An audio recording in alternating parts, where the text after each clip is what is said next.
বিসমিল্লাহির রহমানির রহিম। আসসালামু আলাইকুম। গরম হয়ে গেছে, তেল দিয়ে দিলাম।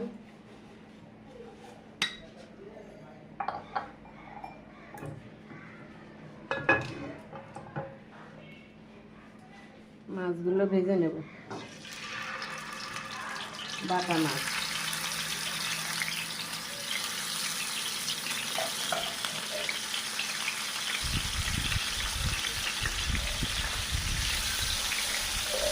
হালকা করে ভেজে নেব। মাছগুলো এবার আমি উল্টে দেবো।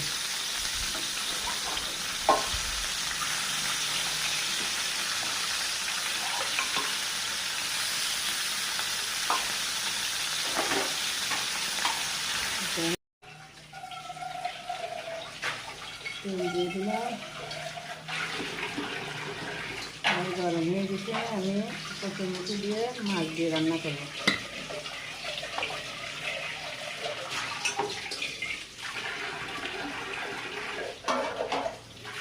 রসুন বাটা,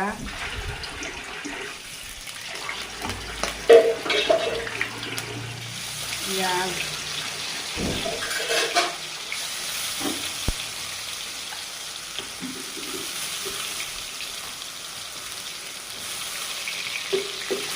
ভেজে নেব। স্বাদ মতো লবণ, হলুদ, ঝালের গুঁড়া, জিরের গুঁড়া দিয়ে দিলাম। দিয়ে মশলাটা ভেজে নেব। কচুরমুখী সেদ্ধ হয়ে গেছে, ঝোলের পানি দিয়ে দিলাম।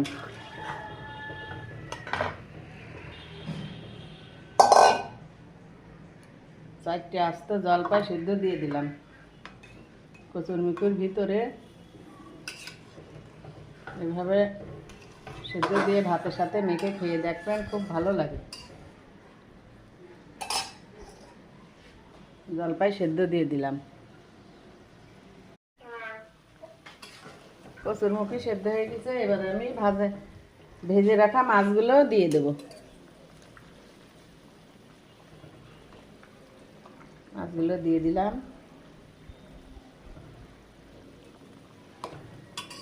তরকারির কালারটা কত সুন্দর হয়েছে দেখতে। যে জিনিস দেখতে সুন্দর, সেই জিনিস খেতেও সুন্দর। সুন্দর কালার হয়েছে।